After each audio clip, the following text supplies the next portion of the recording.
jacked up review show. It's a jacked up review show. Jacked up review show. It's a jacked up review show.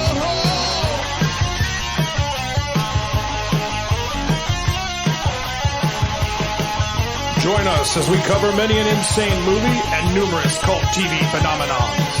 Are you ready to get jacked up? Are you with us? Then listen on.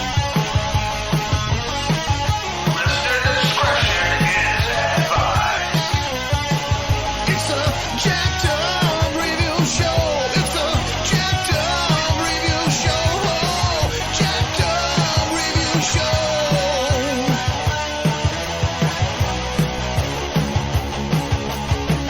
It's a jacked up review show. It's a jacked up review show. Jacked up review show.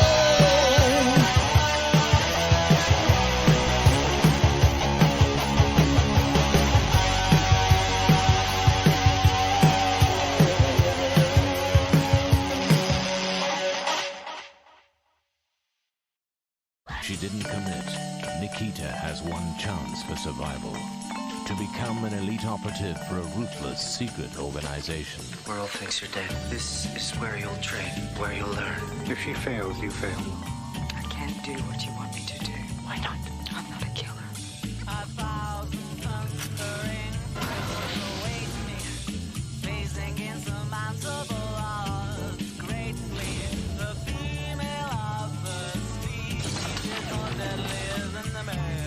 part of the security team. You are a bodyguard? Sweetheart. I'll shout myself hoarse for your supernatural force. The female of the species is more deadly than the male. A woman with a mission. La Femme Nikita. 6 years ago, I was taken out of prison and forced by a covert unit of the government to be an assassin. 3 years ago, I escaped and have been hunted ever since. I was the first recruit to get out. I'm going to make certain I'm not the last.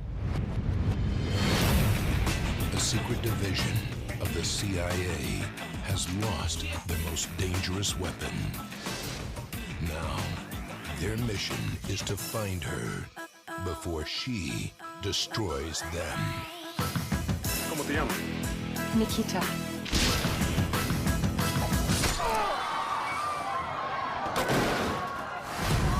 They told me I'd be serving my country. What they didn't tell me was they were training me to be an assassin. It was a year of training before my first mission. Everything to make me the best killer I could be, which I was, till I broke one of their rules. I fell in love. A civilian, his name was Daniel. What division couldn't have that? So they killed him, made it look like an accident. I want to send them a message. It ends now. Giving you a new assignment. Nikita. Nikita. She's back on the grid. Sprung one of our mousetraps. I want you to hunt her down, and I want you to confirm the kill. Do you think you can do that this time?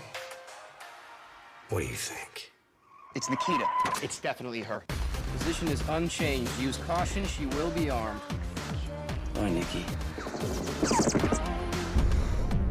Target on the move. North gate. North gate.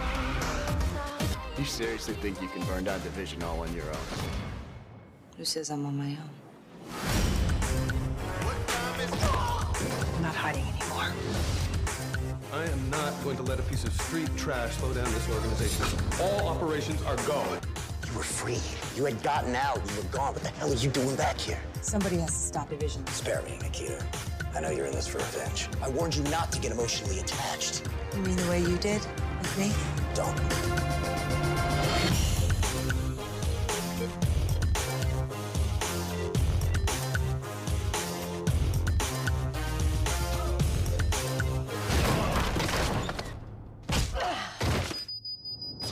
As long as she's out there, she's a threat. Find her. All right, Nikita, she doesn't want to be found. It's next to impossible. You can go quiet or the other way. It's your choice. No, Percy, it's yours. And you just made it.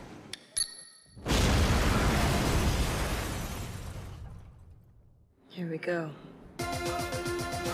Nikita, coming this fall. Welcome back. Another exclusive episode that we are doing on a cult franchise. I got Podcasting After Darks and $2 late fees, Zak Shaffer. Hey, happy to be here. Woohoo! Alrighty. So, as first time guests, I always just allow everyone to just kind of do a little quick introduction. I've been following Zak's, many shows for 2 years now. Really dig his style and just how he just breathes the just life into just forgotten pop culture and how it affects his own persona, his talented voice acting career. How are you, my man? I'm doing great. I'm happy to be on your show, and thank you for having me, first of all. And yeah, man, it's I can't believe it's been 2 years that I've been doing these different podcasts and voice acting for around the same amount of time. Yeah, Podcasting After Dark and $2 late fee are my two sister wives or sister husbands, I guess, depending on where you lean. Podcasting After Dark is a cult movie deep dive. We break down movies scene by scene, and it's a whole lot of fun, whole lot of work, but all for good. And then $2 late fee. $2 late fee is a super nostalgic 80s romp. We take a movie and a song from that movie, and then the year the movie was released, and talk about it. And then we interview celebrities and actors and directors from connected with the movies that we love. And I couldn't believe you got the one Latina guy from Nightmare on Elm Street and We Were Soldiers. I thought he had just left the movie industry altogether. Yeah, Jesus Garcia, for those that don't know, his name was Nick Corey in the 80s, and that's a wild story. He tells some crazy tales about growing up in the industry in the 80s, and he's now like a spiritual advisor, kind of. And it's a crazy story. Really good guy. We've interviewed everybody from like that guy to we have Richard an upcoming Tyson. Yeah, I mean we've you name it, we've met them or interviewed them. We have an upcoming interview with Barry Bostwick, and for those that don't know, he was in Spin City and Rocky Horror Picture Show, but a movie called Megaforce in the 80s that I love. HBO still plays it to this day. They secretly love it. Oh yeah, I mean, if you've never seen Megaforce, you should check it out. But yeah, I have a lot of fun in those shows. And did he tell you about the German fan club? I think he might have. Yeah, the interview drops by the time this airs. The interview will probably drop, or it may drop a week after, depending on when you air this. But he's got, he told some stories about the underwear that he sells on his website. So I'm telling you, it's a wild story. And the guy is a hoot. So, but I'm happy to be on your show, man. It's always a pleasure to be asked to be on a show that it's not my own. Right? No homework, no having to do the timing. A little bit of homework, I do a little bit of you don't research. have to insert the promos and all that and everything and say, all right, in time, and now we're going to do this part of it. Yeah. It's very relaxing to be on a show as a guest for once in a while. Totally. Okay, so we all love tackling just some cult, less talked about franchises, including ones that have just taken on multiple different forms, whether it's a reboot or just loose update. In this case, it is Luc Besson's La Femme Nikita, a 1990 assassin film. It was later rehashed as a USA Network cable TV show in the late 90s that ran for 5 seasons, and then was followed by many years later as once again, another Vancouver shot, Toronto shot, CW network show that also ran for about 4 seasons. So, what got you into, just before we get into how your introduction to the character and the movies and the initial show, what made you just kind of a fan of just spy, saboteur, assassin stuff outside of just, your usual action or horror obsessions? Well, this particular character and series and shows, I think, was brought out because of my love of French New Wave cinema. I was a film student, and nice. Really, obviously, if you're a film student, you go through these classes, you learn about German Expressionism and French New Wave. And French New Wave was the one that I latched onto, whereas like this, I dig. And my teacher at the time, showed me Diva, which is a beautiful, kind of French noir film. Great soundtrack too, by the way. And she's like, well, if you like this, you should check out this guy named Luc Besson.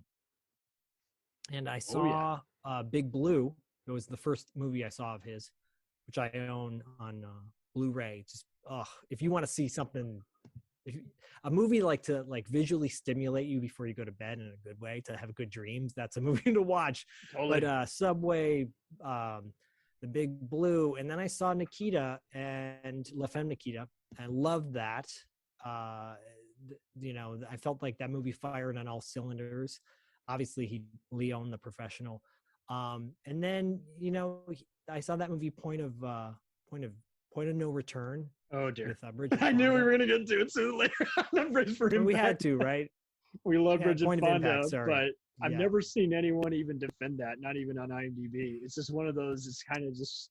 It just shows you can have a great amount of set design, locations, and giant cast and crew, and it's not going to ignite. And that unfortunately was how I became to know it. I would always see parts of it on shit like TNT or the Oxygen channels and be like, this is a very uninvolving attempt at a sexy assassin movie. I'm not sure what I'm watching. I'm going to change the channel now. Yeah, that could ruin it for you, because that movie came. I have this love-hate relationship with movies in the 90s. I either love movies from the 90s or I despise them with a passion. What sucks with a remake is people always assume, well, it must have been a remake of a really bad movie. I'm like, no, not even. It wasn't. There's even a remake of a great movie. Oh, right? Totally. There's great remakes that were, originated from infamous or bad movies. And it's just or movies that you just didn't care for because the new version just took off so much better, So now they're remaking TV shows now. There's this show with Bryan Cranston where he plays a judge who has to resort to corruption to keep his criminal bound kid out of trouble. And it's a remake of a Israeli show or something like that. And it's been remade. Really? Every other country, much like Homeland. Everyone's got their own version of Criminal Minds or CSI nowadays, or Sopranos. It's just batshit crazy how a lot of them, it used to be you had to wait a while, I guess, to get the rights to remake it, but now it's they just popped right on in there. Wow. Kind of The Office. Everyone's got their own version of it. Oh my gosh. Well, the thing about Point of No Return was that it was directed by John Badham. John Badham is a really good director. He did War Games. He did a great 80s movie I love called American Flyers. Great sense of humor about himself, much like Joe Dante and all those other guys. And unfortunately, he kind of fell off the face of the earth. Both he and Dante would even admit, it's yep, I'm doing a show I do like. And then there's this other one. I'm going to do 5 episodes to pay the bills.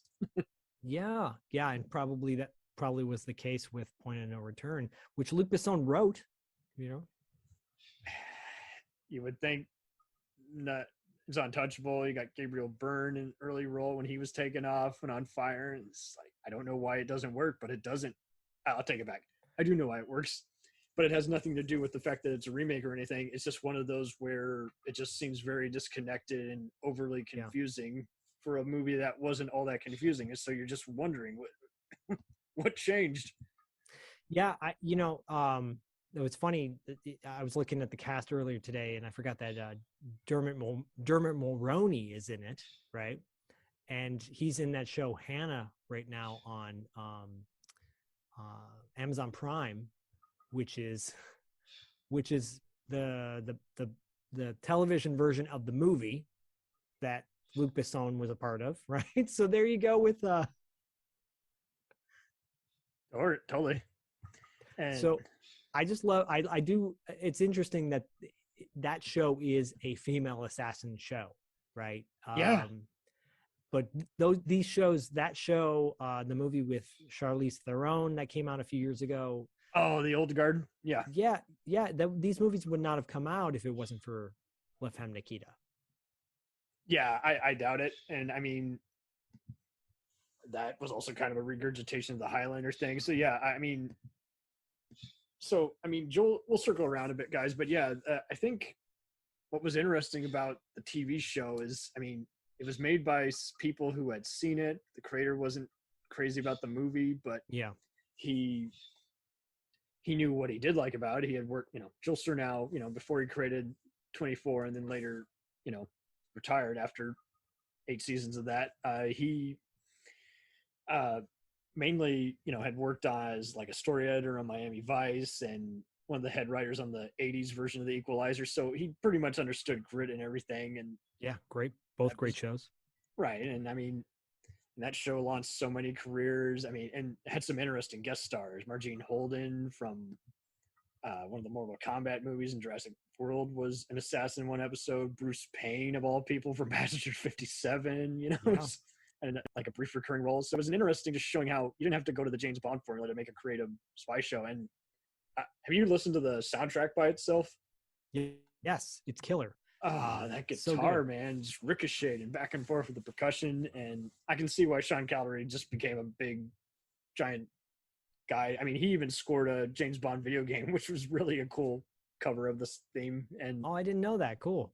Yeah, I'm really not surprised that he's taken off, scored endless other shows like Bones and Designated Survivor. He knows how to mix in electronic music with piano and other trumpet-filled intensity. So. Yeah. I read that he was influenced by Iggy Pop's "Lust for Life." Oh, I can see a bit of that in there. It's definitely with the piano. Oh my God. Yeah, for sure. Beautiful. For sure. You can hear every beat. Yeah, the thing about the show, which was interesting, besides what you just mentioned, was the fact that the source material, they changed it up.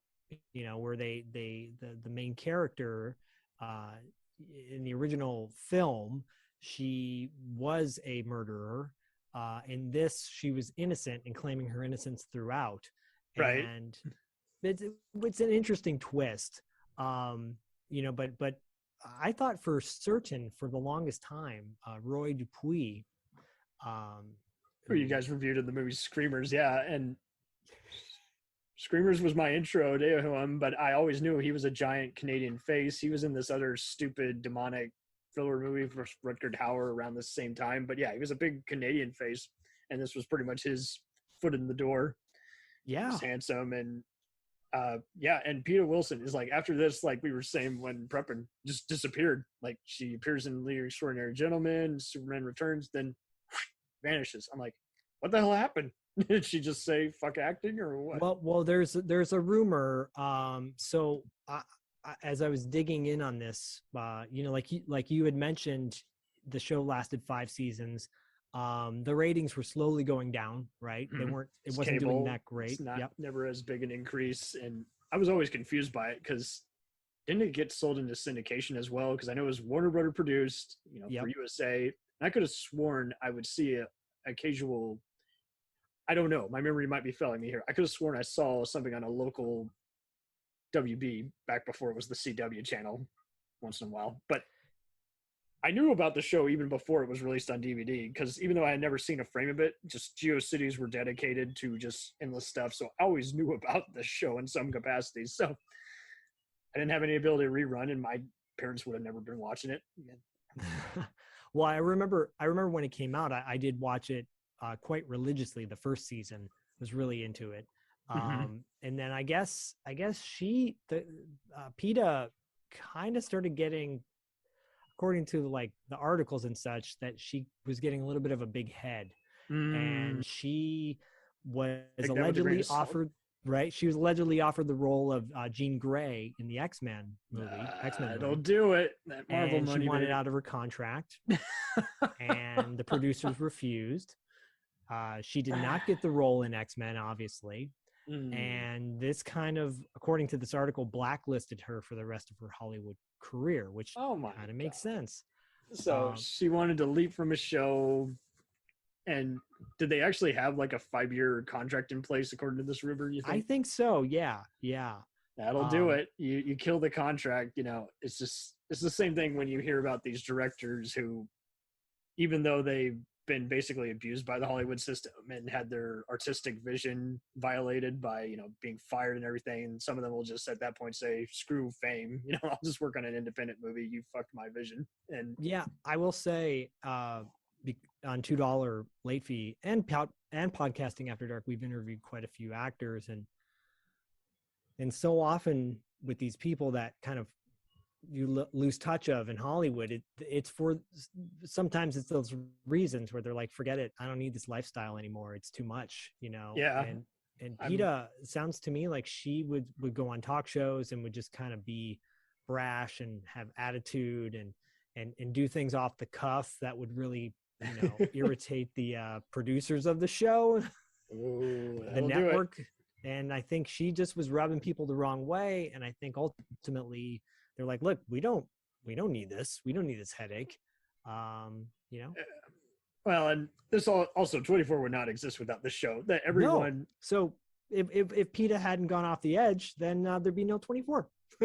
Totally. I've spoken with John Cassar a few different times. You know, his credits include the Orville and Continuum, and nice. But yeah, this launched his career because before that he was just a cameraman, and he would get to guest direct an episode once in a while, and he would always have to go back. You've done 5 episodes of this. He's like, I've also done 5 episodes of Baywatch and this and that, but I'm most proud of Nikita because this is me at my best, giving you Hitchcock level suspense with some die-hard action. You gotta watch it. And again, you know, as we were talking before we got in here, you know, a lot of these actors descended into other stuff that the creators would work on, and you know, Alberta Watson was one example, and that was what was so. Again, you haven't seen the other show, and we'll get to that in a minute. But she showed up on the other show as a similar character, and at one point she says something like, "My name was this," and it's like a nickname of the character she played on the '90s version. So it's like that was fun. That was a proper homage done the right way, instead of, you know, see what we did there, sneakily adding some people from another version. It was like, that's what you need to do. You know, it's not like if you were to do James Bond, you wouldn't just have, you know, Timothy Dalton or Pierce Brosnan show up and then not actually do anything. You would actually want them to kind of reference their earlier role without disrupting the storyline of the new version, whatever you got going. And homages are just dangerous. It seems like everyone will just kind of just fuck around and do whatever nowadays. And I'm like, no, a homage can be well done. You know, you can do a Brian De Palma type homage where it's like, okay, we got our own movie and we're going to do a proper recreation of something that someone else we admire might have done. That's a really good point. You know, it can be done really, really well, or it can be done terribly. And it's cool that they brought. Look at the newest versions of every other movie or show. The reason they're so divided is half the time they just feel like a fan film on a big budget. Right.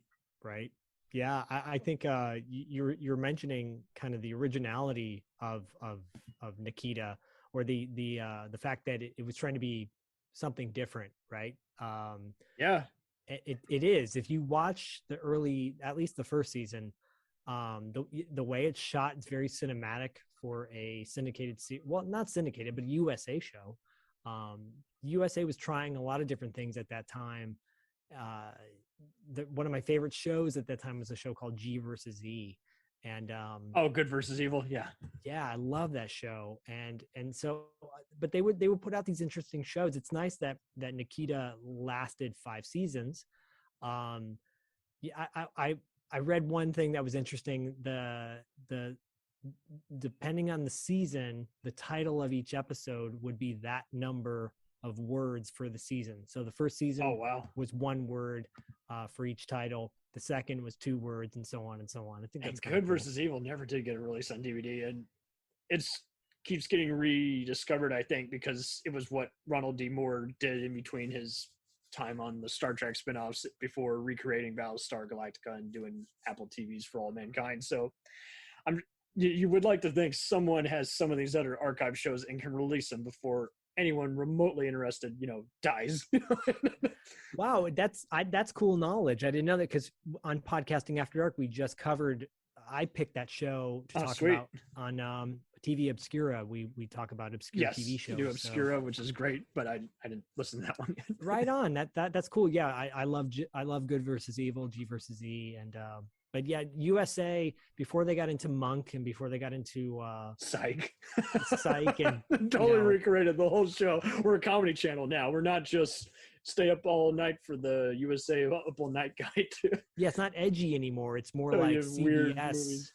Sunday nights. It's like their campy, so bad it's good material pretty much just went over to sci-fi. They didn't know what to do with it anymore. So they're like, and I know the guys who worked on Mystery Science, they did say is like a lot of that stuff was pretty much for USA up all night. They're like, oh, we can give this to you. We're happy with it. And like, oh, these movies are too painful for even us. You can have them. Right. I wanted to point out the one of the guys in Nikita who plays the I'm just pulling it up right now so I don't lose it. Who plays Operations, Eugene Robert Glazer. Because I'm like, I know this guy. Why do I know that? Why have I seen this guy so many times recently? Well, right. He was in we just broke down a movie called Intruder on Podcasting After Dark, which is a dog. That movie is a dog. It's hard to watch, but he's got a prominent role in it. And you see him in the movie and you're like, this guy's too good of an actor to be in this movie. But he's good, man. Like he's been in, I know we were kind of jumping all over the place, but the cast of Nikita is fantastic. It really was. And Alberta Watson died like of a long-term battle with cancer a few years back. And it was just like, she had a cool voice. I know you mentioned Hedwig and the Angry Inch. I love that. She was in that. And I remember when I was even introduced in 24 to my parents, there's like, who is this gal? She's playing the head of a counter-terrorist gal agency, and she's just really good at playing a gray area and just having something noble about her and just humane, even though the character may not be necessarily like, well, that's a rare thing for any actor to be able to take on. Usually they can only do black or white, like, more agitation, less agitation, and you look at her credits, it included the heist film The Lookout and Murdered in the Hamptons and this one gangster movie with Daniel Baldwin, which was pretty good.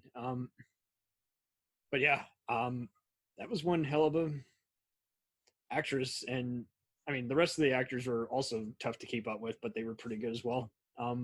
Yeah, and for PETA to come on this and like kind of be, I don't want to say the least experienced, but having to lead a show like that with a level of acting across the board has got to be intimidating. I think too, there were so many dynamics going on with the plot throughout this show in this season. Romantic, like, a lot of double crossing, continuous double crossing in pretty much every single episode. How could you get bored with this character unless you never wanted to do a spy show? But yeah, it is just one of those. I've never heard anyone talk about the behind the scenes. I'm sure they just can't without just there's being some defamation of character thing, if that's the rumor. But and typically rumors are often by people willing to go that route. Like I was even telling my folks the other day, is like, I've been an extra on everything. You'll hear plenty of messed up stuff from the cameramans or second grip, that the director or writer will never speak, volumes about, because, again, you don't need to go encourage the bad blood continuously. No. So you had said you watched, was this for you? Was the TV show your gateway into Nikita, or did you see the Luc Besson movie first? Oh, wait, sorry, you said Point of No Return was your first. Unfortunately, that was there, but I didn't give it a second thought. And when I resaw it, I forgot it even more the second time around. Okay. Because just like you, I had bootleg cable, and so it was always just fun just tuning into the unknown movies. I was seeing parts of Svengoolie before I even knew I was actually watching Svengoolie. Awesome. I was like, oh, the guy's hosting a show. Oh, a movie's on now. Oh, okay. Now it all makes sense. But yeah, it was just like, it was like I knew about La Femme Nikita, but it wasn't anywhere to watch it. It wasn't on DVD yet. And, my father was busy, and I doubt my mother wasn't into spy shows, so I had no way of really seeing it. But I knew about it, and enough actors had been on it, so I would always see some kind of video clip of it somewhere, and it was in my knowledge. So my intro to it was the actual movie that started it all.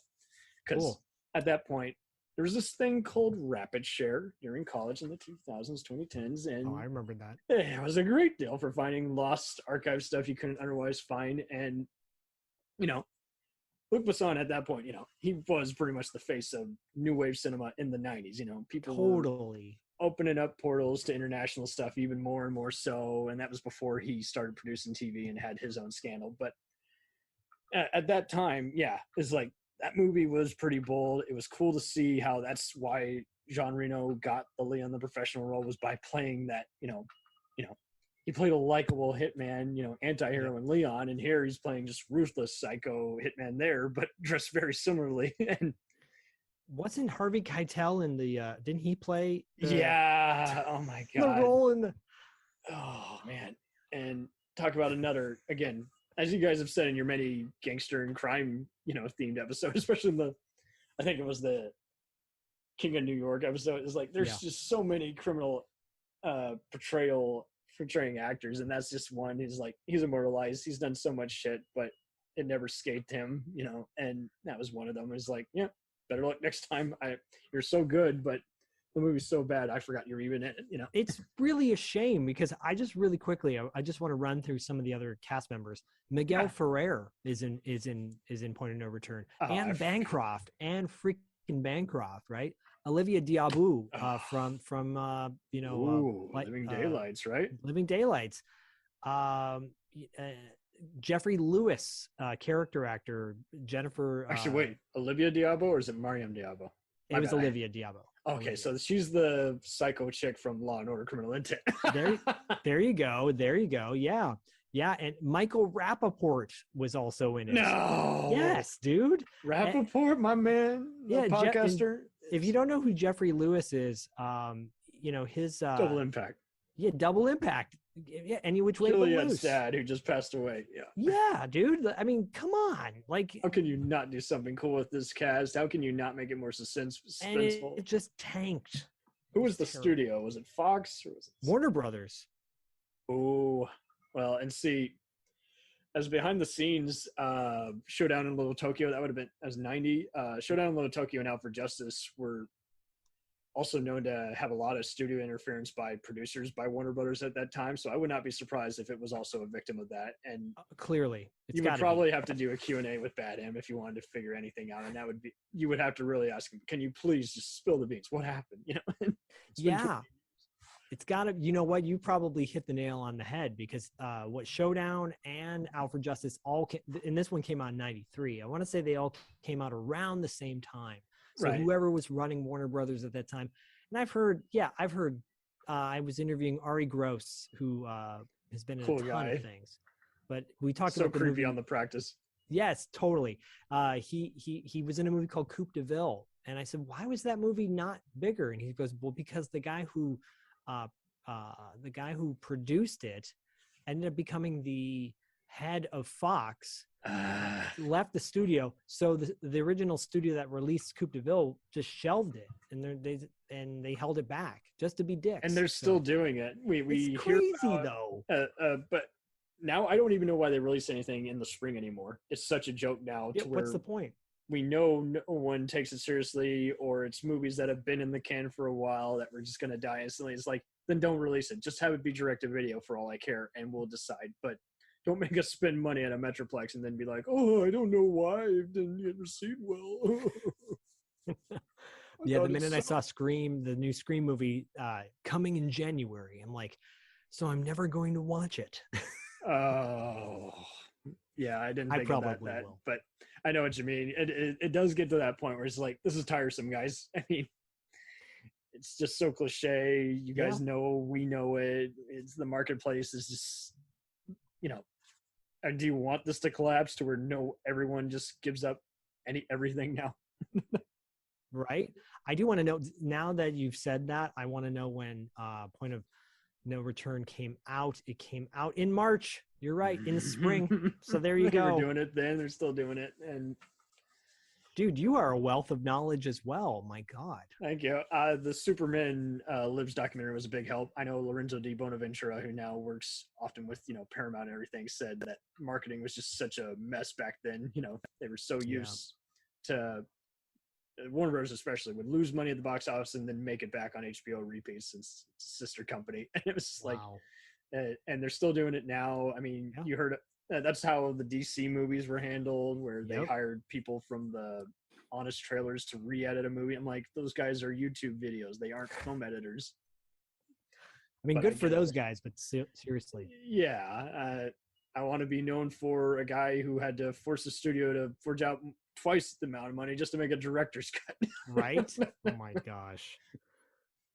Well, I will say, bringing it back to Nikita. By the way, this is I apologize for everyone listening. This is how I am it's on fine. all my 'cause shows. I Nikita- deviate like crazy. Well, hell, Nikita was on CW, so yeah, she so was their superhero. Did you watch the Nikita show Yes, I with did. Maggie Q? Yes, and I was reluctant at first, but I gave it a go. It was by Danny Cannon, who had done all the CSIs and everything, and and much like Nikita, just every other Canadian actor you've seen, on Highlander, X-Files, or Supernatural, and Stargate and Twin Peaks was pretty much on that show, and they killed it. They were just all great.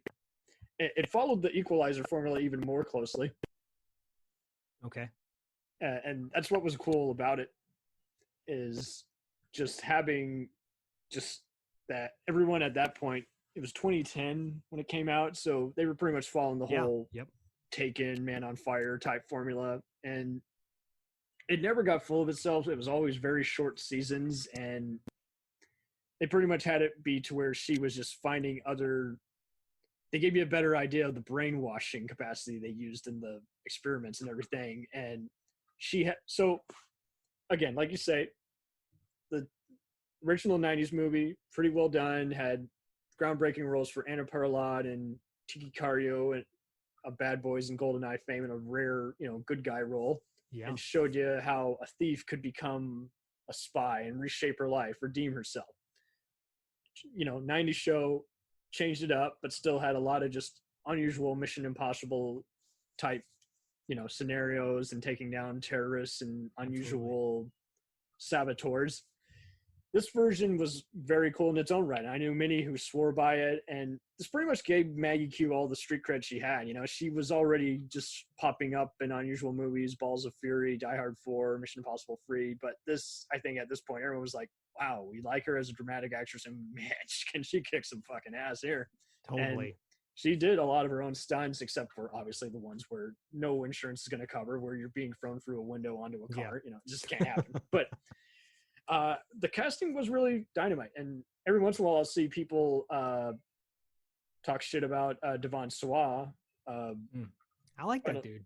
Final Destination fame, but I was like, what was it? I think he was like in one of the Escape Plan sequels, and everyone was like, I don't buy him as a badass. I'm like, if you see him on Nikita, you can totally buy him as a psycho killer turned anti-hero, ally, because that was interesting too, because she's finding the most unusual comrades. She finds a hacker, I forget his name, but he was played by the guy who was Pyro in the X-Men films. So that once again, and he was then on 12 Monkeys show, and is like, but I'd seen him in a bunch of other just small parts and other indie films. It's like, okay, he's a good actor, but I see him on that, and it's like, fucking hell, he can do comedy very well. Right on. He's a sarcastic ass, and you love him. You want to see how creative he can be with the hacking, and that was just good casting in general. And the way the hacking was done on that show it wasn't the overdone, edited, post-Matrix type stuff. It was more just kind of, there's like 5 levels to this. You got to retrieve someone's got to get you this, and then there's a backup plan here where instead of just breaking through the firewall and everything, I got to get like 5 different keys to this one thing. It was like Thanos's glove, with the stones and everything. So it's like, okay, cool. That makes it even more interesting. This is kind of what other shows like, again, Equalizer or even Prison Break would do, where it's like, there's 5 different ways to do this. Are we going to do the mission like, a bunch of street thugs would do it, and that's part of the thing. They'll never see that coming. Or is it going to be, again, more operatives? Someone has snipers, someone, is posing as a businessman, how we're going to do it. And so, again, it is tough to describe a spy show because what we're sounds kind of generic. But when you actually see it, it is kind of just like, okay, 90s one would do it so well by having like airport takeovers and what have you. And this one would also kind of do similar stuff, but keep it more kind of in the line of all eyes on the prize. Everything else is a distraction. What I love about what you're saying though, and you said it might be hard, it might sound generic, but I think the big X factor is in the writing. Totally. You know, if you can sell this suspense, it's all about the suspense with the writing.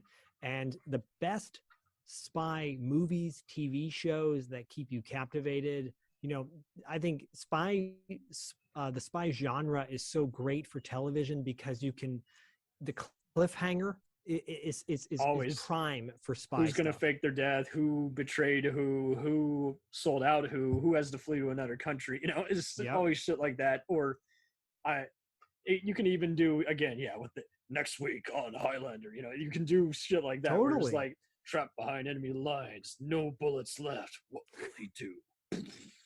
No. Well, I think it all comes back comes down to the fact that speaking personally, when I was a kid and now as a dad, playing with my GI Joes and creating spy scenarios, you know, that stuff is awesome because, you know, suddenly this guy turns on you or she's a bad guy or whatever. Like it's rooted in your youth. It's rooted everywhere. I mean, even the more serious episodes of the A-Team, you know, is like, everyone's a fan of some kind of spy. And it's kind of the same thing with this, like when people say, I'm not really a fan of crime type stuff. It's like, well, if you watch this other gangster show or this show that has some detectives, it's like, clearly there's some aspect to it that you find interesting. And that's just it, just standing out. How do you make yourself stand out from the next, say, Criminal Minds or Breaking Bad? So it's just like, I think with spies, it was always just comparisons were inevitable. So what kind of a spy show are you? Yeah. Are you the Equalizer? Are you James Bond? Or are you Mission Impossible? You know? Yeah. Or are you all of the above? And then you throw like a Killing Eve in there and you go, well, that could have been better than it was. Yeah, I haven't been able to get into that, but it is kind of what it's like. I was thinking is like, so this is Nikita if she had a psychological breakdown and someone who may or may not be real. Pretty much. And that's why I bring it up. I think I bring it up for that simple fact that I'm the same way. I'm a total sourpuss with my siblings. They're like, oh, like, why don't you like this one gambling thriller? I'm like, I've seen it done before as Wall Street or Boiler Room. Totally. It's just when you've seen too many movies, everything is ruined for you, including the new stuff where it's like, well, I like it, but I don't know why it has a higher rating than the classic I grew up with. So pass. Yeah. I might have been podcasting after dark. I was talking about the movie 3 Days of the Condor, and yes, it's my personal favorite spy movie. Oh, totally. And I was pissed off when I saw people who only heard of it when they knew that the creators were Captain America and the Winter Soldier were referencing it. I'm like, so now it matters to you. Okay. Yeah, now it matters to you. I thought you were going to say you only heard, you're pissed when people who only heard about it when they did a terrible remake with Mira Sorvino called Condor. I had fun with it, but no, I haven't seen season 2, so it might be even worse. Dude, I mean, I'm like, really? You had the source material there and you just cue that flushing sound, you know?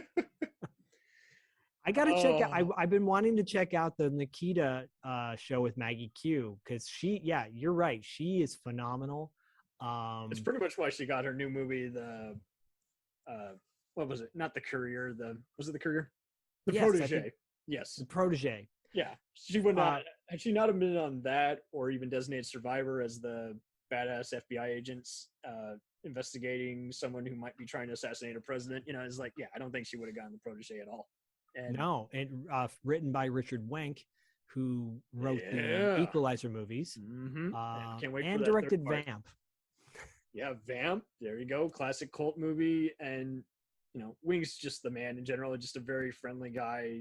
I mean, you know you're awesome. You made it when you're cameoing in your own movies.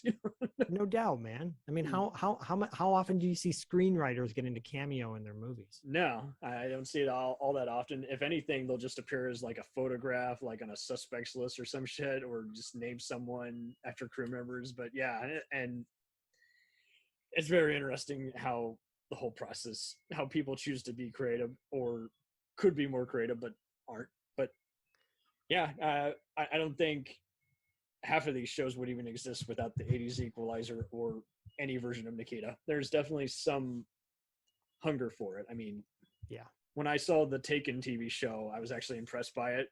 And I was very surprised because I didn't think the ads were engaging, and by that point, the franchise was being done to death. And when I saw it, I'm like, okay, so this is La Femme Nikita Equalizer, but in Taken form, showing an origin of a beloved character and doing the same kind of missions. One mission, he's getting someone out of a war zone. The next mission, he's finding out who killed, someone, yada yada. It's just like, and then at the end, there's some serialized assassination plot that ties it all together. So, yeah. Well, I think it's like you said, these shows wouldn't exist if it wasn't for the original source material of, French New Wave pushed that envelope. It really did. When people think of Luc Besson, they think, oh yeah, Fifth Element, right? And The Professional. But La Femme Nikita, people should definitely go back and revisit that because even military shows go by a spy arc. Absolutely. Get out, someone will be captured and tortured to death and lose a hand, and you'll see all this awesome gore and you'll feel bad for enjoying all the violence. And then, they redeem themselves, and someone else who's done war crimes may or may not redeem themselves, or they'll sacrifice themselves in a fury explosion. It's all awesome bloodlust in these kinds of things, but they go back to the spy booklet, and some of it is Hitchcock and, like you say, Condor influence. And other times it just seems to be, we read the first few pages of a Forsyth or Clancy novel, and that's just what you get. Yeah, man, you are sparking so many ideas in my head as we're. Isn't a spy novel fun to write? Everything I've pretty much written in screenwriting class almost always involved assassins, and it does suck because when you write action in a screenplay, it's just frowned upon because all that consists is so and so shoots someone, and I hate it. I'm like, I want to describe what they do because body language is everything to me, just like an acting performance. So I hate the rules of screenwriting. They don't work for action movies. I will tell you, I interviewed Tom Holland, not the Tom Holland, I know, Spider-Man. That was a great interview. He directed Fright Night, for everyone wondering, in Child's Play, and but he wrote Cloak and Dagger, which that is my favorite all-time family movie. But that is a spy movie, a kid's spy movie, part of the Fight Club universe. Yes. forget about Spy Kids. Go watch Cloak and Dagger with Dabney Coleman and the kid from E.T. and Henry Thomas. Thank you. That movie is a kick-ass film with serious suspense throughout, and it's a spy. That's a spy movie or just a thriller, I guess. But it's so good. So everybody should go check that out. And then go watch La Femme Nikita, the movie. Yes. And don't you like how, like, after this, like, regardless of who's seen it, you kind of see spy movies, they invest that NSA equivalent, and you see it in video games like Sci-Fi Filter, Metal Gear Solid, Splinter Cell, and it's always wild. It's like there's that extra shady agency. We don't talk about them unless you're in deep shit. And they would always play that up. And it's like, ooh, and that's why I liked even how some sci-fi and horror shows would play that up a bit. There's these other men in black. There's these other Gestapo who are policing the police or doing all this other additional stuff or handle matters of this dangerous a nature. You've seen Sneakers, right? Yes. I think Sneakers would not exist without movies like that or shows like this. That is for sure. And the NSA angle, that's the first time I heard about the NSA. Really? Okay. Yeah. And that there's another one who, that's where spy movies also would kind of bring in a heist aspect to it. And it's like Ocean's 11 would not exist without this damn movie. Even Spy Game wouldn't exist without this. Yeah. Would you call Sneakers a hybrid then of the spy genre? Totally, like a meta spy movie. It's like it's an assassination movie, it's an organized crime movie, and then it does sneak in. Yeah, they're stealing something, but it's not for personal gain. It's just to pretty much, double cross the double crossers. Yeah, if anyone's wondering, Sneakers stars Robert Redford, Sidney Poitier, rest in peace, Dan Aykroyd, River Phoenix, rest in peace, James Earl Jones, David Strathairn. I mean, it's got an A-list cast. Oh yeah, and I doubt David Strathairn would have been in the Bourne Identity movies had he not been in Sneakers. Oh hell no, you're right. Oh, and of course, Bourne regurgitation itself probably wouldn't exist. Right. Because and Ben Kingsley also. I forgot about Ben Kingsley. Yeah, and James Earl Jones in an uncredited featured cameo is like right. And no one knew he was in it, even though wasn't he partially in the trailer? I think he was, or his voice was in it. So there you go. No one knew who that mysterious voice was of CNN. Have you ever tried doing a James Earl Jones impression for your voice reels? I've tried, but it's very hard. No, I will tell you a fun fact. They will remain nameless, but a podcast shouted me out at one point and said, how come you're not booking guests for my show? And I'm like, I don't even really know you guys, and they said, can you get us a celebrity for our show? So I did a bad Sean Connery impression. This links up with Spies because he's 007. Right. Sean Connery obviously is not alive anymore. So when I was younger, there used to be this thing for your phone called 555 Tell. If you dialed those numbers in, it would be basically Yelp for your phone. And you could ask it, it's kind of like movie phone. You could ask it a question. Pizza place in Sunnyvale. Hey Siri, what the fuck? Totally. So, but if you said blackjack, you would play celebrity blackjack against a bad Sean Connery impression. He's like, hello, welcome to blackjack. Here's your cards. You've got an 11 and a 7 for 18. I've got 11 and a 10 for 21. I win. You lose. Haha. So anyways, I did this bad Sean Connery impression for them and sent it to them, and they're like, yeah, oh, thanks. So anyways, just had to put that out there. Oh man, revenge is a dish best served cold. Yes. So 555 Tell, if anyone's curious, you can play blackjack against Sean Connery. Man, does anyone even play games like that on their phone anymore? I don't know, but it seems like everyone wants to do bullshit. Like I bring up Candy Crush, and it's like, well, I'm just an example of just stupid, just mindless stuff. You never gain anything from it. Mafia War is pretty lame. You ice random dickheads 5 countries away you don't even know, and it's like, I'm not even playing the game against you, motherfucker. Oh man, I feel like spy movies just pretty much remind me how boring spy video games can be in the wrong hands. It's like, yes. So I've never played GoldenEye, but people say that it's the greatest 007 game ever. Have you played it?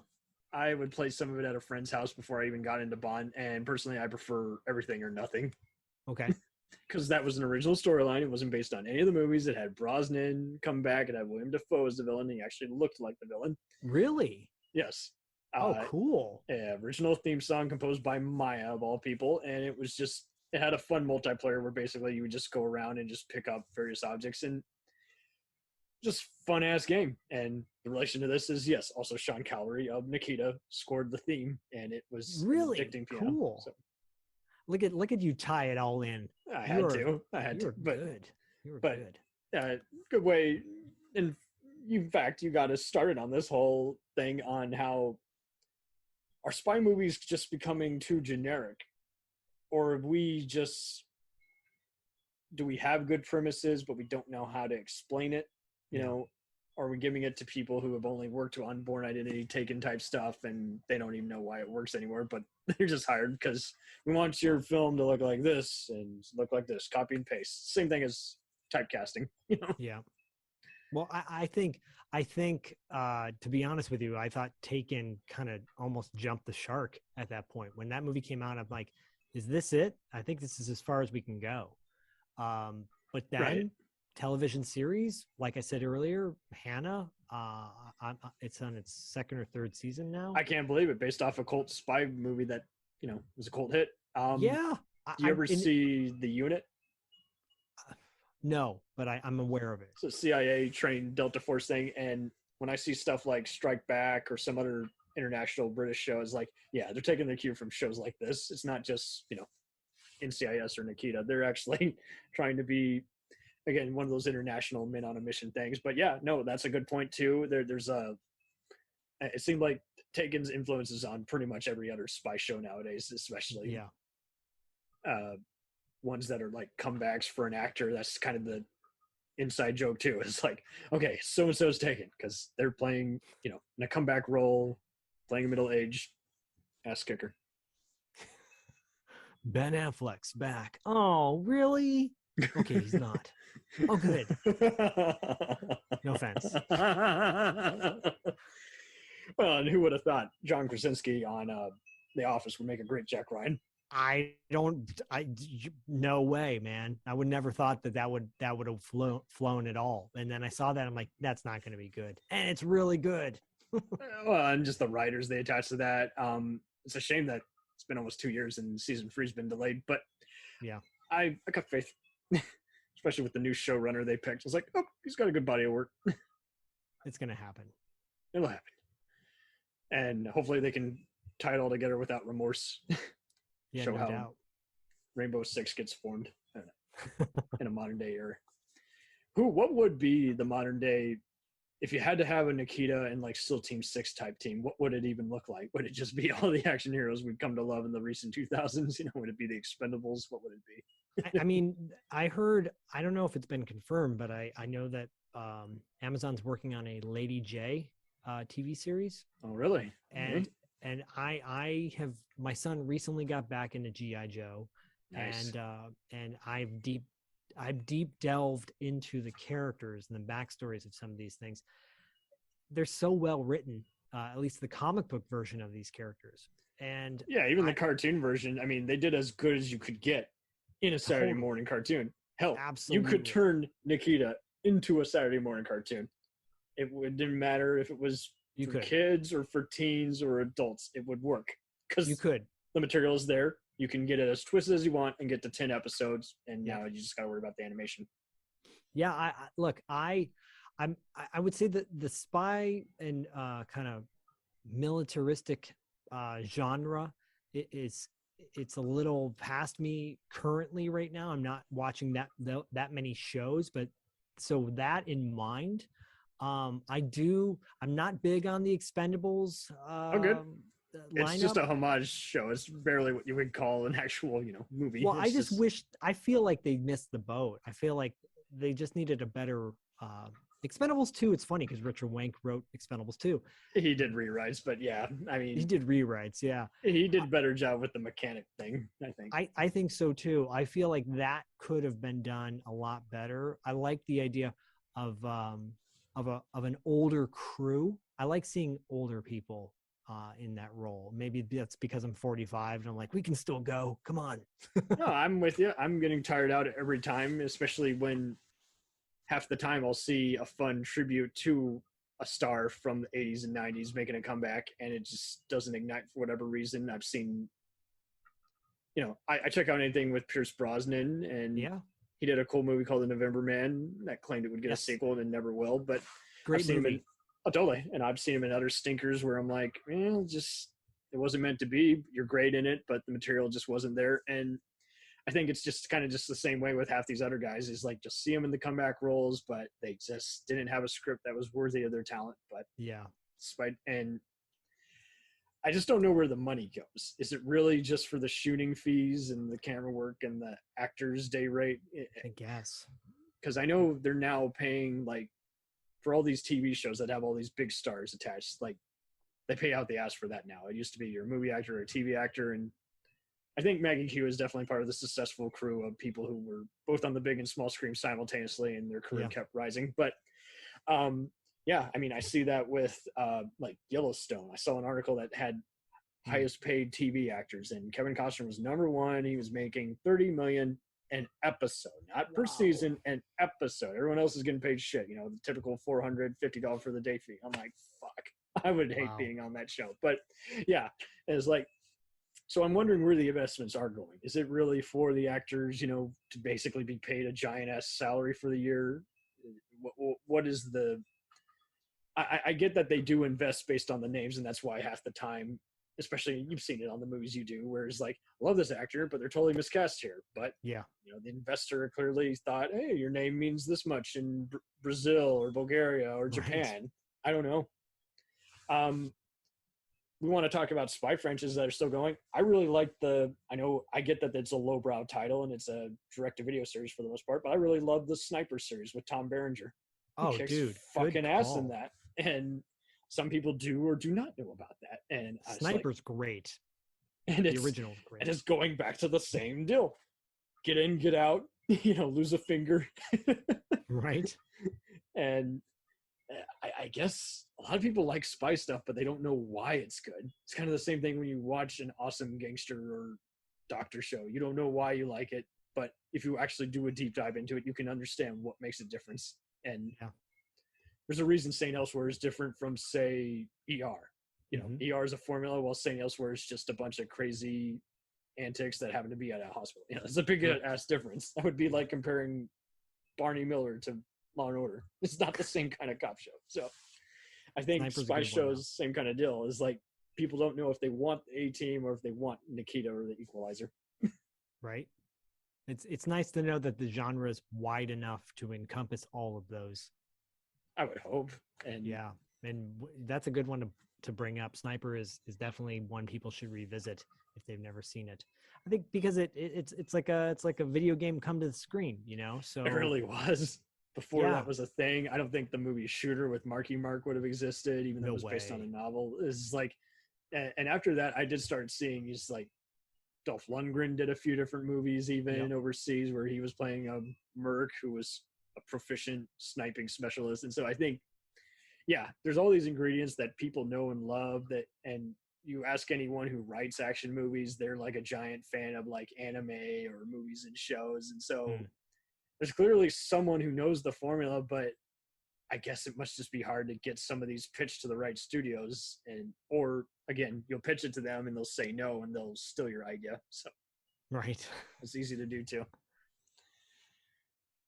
Oh, well, any other closing thoughts on where you think Nikita would go? Hell, okay, so here's a scenario for you.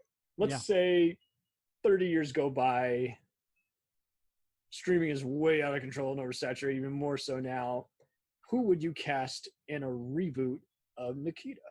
Oh, great question. Okay, so maybe not 30 years, but just some other modern day actor you'd like to see.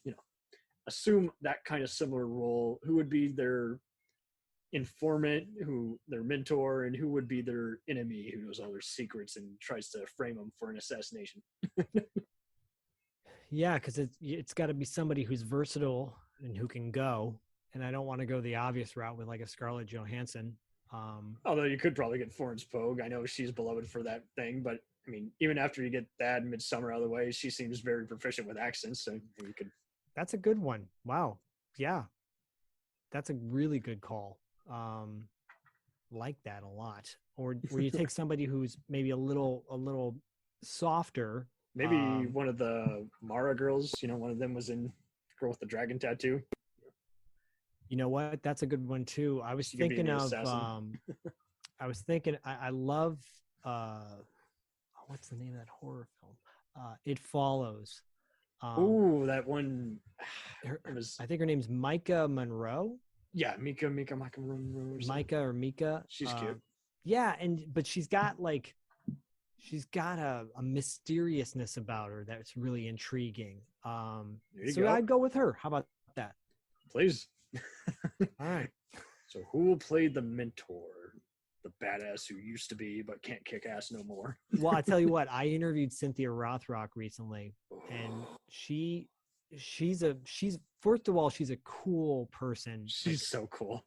Such a cool person. She can fucking go, dude. I'm sorry if I'm not supposed to swear on this, but no, why would I? Dude, I've listened to your show. Why would I? I'm marked explicit. Why would I prevent you from speaking? There you go. Yeah.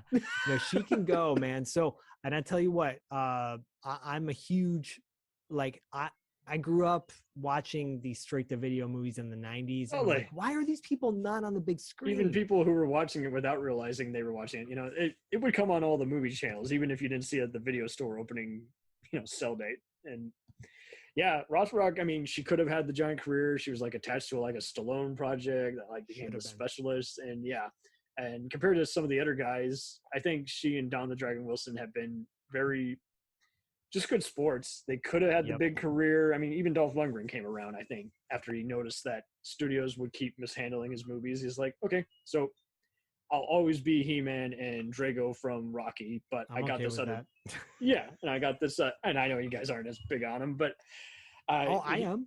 Oh, yeah, okay. I thought you weren't I digging mean, him on I Come in Peace, so I mean, I would tell you, I come in peace. He doesn't do it for me.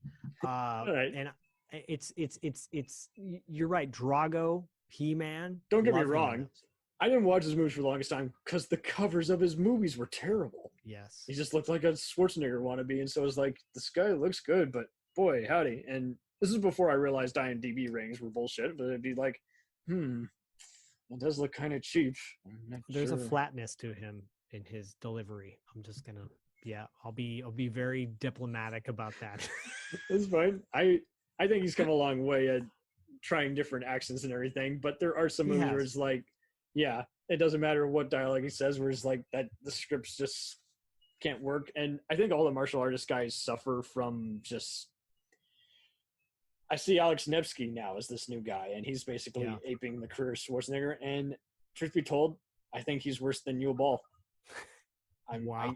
I get that he's a nice guy, but it just the production value is rushed. The homages are just worse than any of the lesser moments in Expendables, to where it's just like, okay, this is today's direct-to-video is not the same as early peak direct-to-video, because this is when they were creative and they didn't know if it would go to the video store shelf versus playing a theater in Utah for 5 months. So and unfortunately, why do we watch them? They got very interesting ideas. There's a reason Full Moon sold out. They rocked. No doubt. They knew how to appeal to every kind of audience, and they won every time. So I think, Rothrock and Don the Dragon Wilson are just both just pros. Gary Daniels, I know, was one where he thought, he's a great guy, and he thought his career would take off with being in a Jackie Chan movie and Fist of the North Star, and that didn't work out. So he slowly kind of, after doing PM Entertainment type stuff, which were known for they were like Michael Bay on steroids. They had multiple car flips and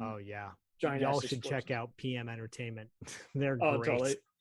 Absolutely crazy shit. Everyone should watch them. Firepower with Chad McQueen and Gary Daniels. Yes, Go, and Michael- and Jim Hellwig, aka the Ultimate Warrior. Go check that out. Michael Madsen was even in an interview saying he got tricked into doing those movies. I'm like, well, they're the best action movies of your career, dude. So you can shut up. Redline. I think he did a movie Redline with Chad McQueen. I think it maybe Something like that. And anyways, my friend Joe Estevez, that's right, Martin Sheen's younger lookalike brother from Soul Taker, was in one of them. Yeah, the guy Joe who tows Estevez. their car, a funny guy. Robert Zadar, I think, is in there somewhere as a hitman and the Maniac Cop. I was fortunate enough to interview Lane Levitt, who was best known for his wife was Debbie Evans, double Linda Hamilton in Terminator 2, and he was the T-1000 stunt double. But yeah, he's got a long, giant-ass career, and he talked. I quizzed him about the PM stuff, and he was not digging. He's like, yeah, so those were basically student films with a budget for explosions that we got paid for. And I was like, Hilarious. I can understand, because, I mean, the guys behind it were Vegas businessmen, but I still kind of secretly wish we had people like them, or the Israeli guys at Millennium Films, or Kurloko, who produced Rambo and T2. It's like, it would be cool to have some of those other guys come on in every once in a while. And because you notice this all the time when you're looking at the logos and opening credits, it's like there's a bunch of independent companies that keep popping out of nowhere, and you're like, whoa, where'd they come from? How do they get all these giant names and acquisitions of all this content? And then some of them fold. I know Sony had a few different ones. I'm like, what happened to that one? Oh, it's closed down after 2 years. Wow, that's bad. But I do wonder if there's some other creative types out there who could actually form a company and hit the ground running, because there's so many of these scripts that are still on the blacklist that have not been produced for over 30 years, but still could rock. Yeah, and agreed. You wonder if it's just people don't know how to market it, or if it really is just that bizarre deal where it's like, I can only hire expensive people who will ask for 20 million, who have been a giant blockbuster hit movie. Just reboot Nikita again. There you go. Please. Oh, hell. Have Jean Reno be the mentor in this one. That'll be a fun. Oh, nice. There you go. That'll be a fun throwback. And come to think of it, he was on a very awesome cop show called Joe, which had Olivia Diabo playing her Law and Order evil character on it. And I was like, wow, this is awesome. It's like 6 episodes and they canned it all because the distribution deal fell through. But I bring it up because I think it was produced by Gamont, which owned the rights to the Nikita character. Yeah. And it's kind of wild how they and Luc Besson had a falling out, and that's why we'll never get the sequel, the proper sequel we were destined to have from Leon the Professional. Instead, we got Colombiana. Oh, it's a bummer. And you said it's called Joe? Yeah. I don't know if anyone can find it anywhere. It used to be on Hulu. I'll look it up. I'll look it up offline, but that sounds I think cool. you can definitely find it somewhere, and they speak English, so you might have a partial French dub you might find on some other sites, but yeah. Right on. The international deals is what I was just trying to lead into. They seem to just be very fluffy, very weird for shows that are produced in other countries or with a multi-country contract. And fortunately, it seemed like Nikita was one of the many that was successful, broke through that Canadian-American contract. And I don't know if we can ever replicate that in any other country. It seems like everyone's hesitant to do it in other places. So I don't know. Yeah, there's a lot of what ifs there. Mm-hmm. Well, thank you for breaking down. This was cool to just break down a show that defied genre expectations, production expectations, even stardom expectations. Some people just don't want it. So, I mean, if you guys are listening, please reboot it and have it not suck. Well, and thanks for having me on to talk about please Nikita. plug. It was great. I mean, this was very free form, and that's kind of my style anyways. I love it. And Yeah, really, you're a casual guy. You like to do a round table, and it's like, right. And you brought up a lot of titles and movies and actors, and we're like, I'm going to be busy offline now. I'm going to be looking a lot of stuff up. But again, man, up all night. I will let 2 hours of sleep. No, it's all good. It's all good. No, thank you for having me on the show. And this was a lot of fun. I really appreciate it. You raced it, my friend. I've been looking forward to this. And please plug away. What is Podcasting After Dark got besides that awesome interview? Yeah, no, we got Podcasting After Dark. We got we're breaking down the From Beyond, Stuart Gordon's From Beyond. That's the next one we're going to be doing. Yes. Like I said, we're a deep dive into scene by scene of a movie. We just did Scanners, David Cronenberg's Scanners.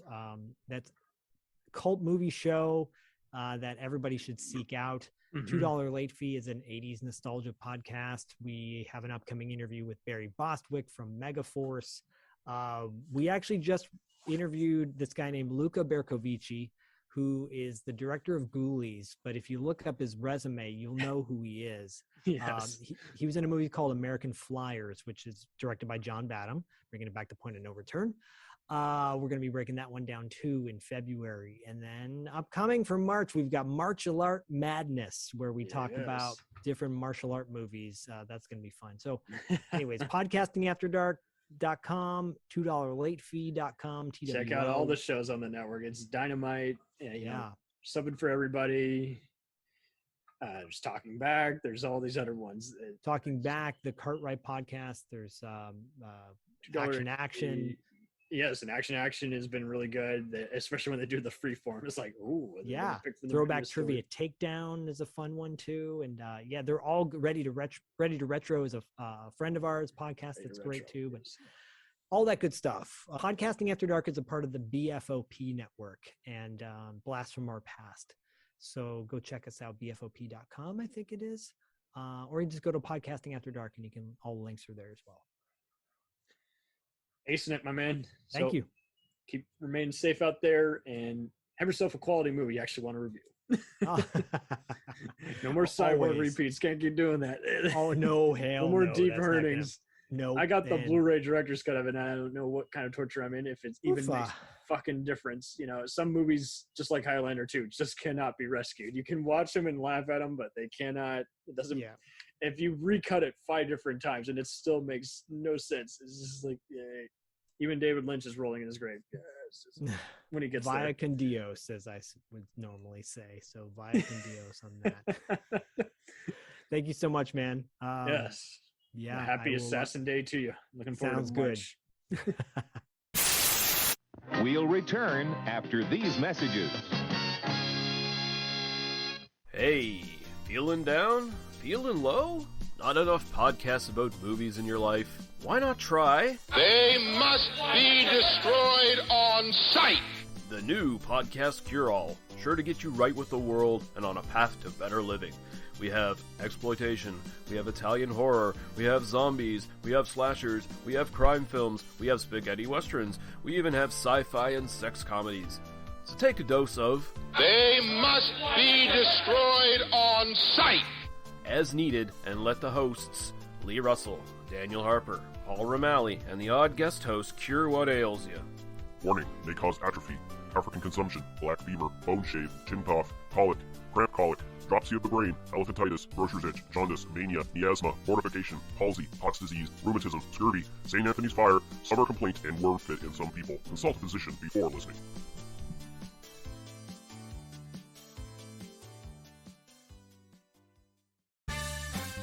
Did you ever see a film at such a young age it left you traumatized with cinematic wounds? Necrophilia. It's a dead issue, man. Don't push it. Cinema Psyops is a weekly podcast documenting an ongoing experiment on the mind of an unwilling test subject. No one should have to watch this movie. Oh, no one should have to watch this? No one should have to watch this movie. Surprisingly, it's not a topic that a lot of people really want to tackle. I'm shocked, prudes. I know, really. Right? It's the next sexual frontier that no one wants to explore. I am, in the most sincerest of senses, disappointed in you. It takes a powerful goddess like Connie, jam her arm down the monster's throat and kill it. Oh, I'm still tripping out over that. Even as a kid, I was like, I gotta find a girl like that. Every week, I get a new look of disappointment that I never thought I could get out of her. Unimaginable. At 12 years old, you should not be watching this movie. Obviously. At 13, you should not be. 14, you shouldn't be. I'm not entirely sure even 17-year-olds should be watching this. Just because you're offended by something doesn't mean that you have the right to demand that it doesn't exist. Watching this film again, I had all of this like little nerd glee with everything that kept little popping history up. all popping up absolutely. at you. So I totally loved this film. Hey, I know why you couldn't see that. It's because your brain's warped from watching this shit at 12 years old. Yeah, this is a rough movie. I told you ahead of time when we were getting ready to do it that it was. How be a could you rough watch one. this shit at 12? Because physical wounds heal, cinematic ones don't. Listen to Cinema Psyops. Hey everybody, I'm Corey. And I'm Zach, and we're the hosts of Podcasting After Dark, a cast dedicated to late-night horror and sci-fi of the 80s and 90s, often found on HBO and Cinemax. You know, the movies your parents didn't want you watching as a kid. You can find us every other week on Apple Podcasts, Spotify, Podbean, and Stitcher. This is what you want. This is what you get. It's time, let's check our queue, baby. Pair it with a couple brews, baby. We love good movies. We love the bad ones too. So we watch them all and pass their lessons on to you. Oh yeah.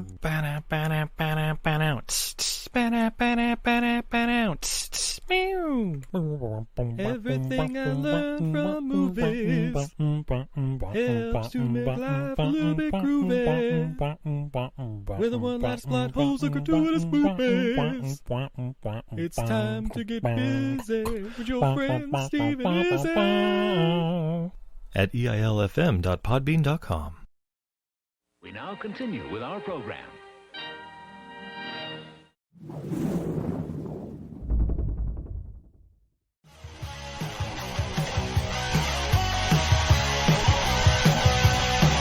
Follow us on the web on Facebook, Twitter, and Instagram. The podcast is available on Podbean, Spotify, iHeartRadio, Anchor, Apple, and anywhere else podcasts are available. Feel free to review our show and leave comments on any of those sites. Thanks a million for listening. It's a jacked up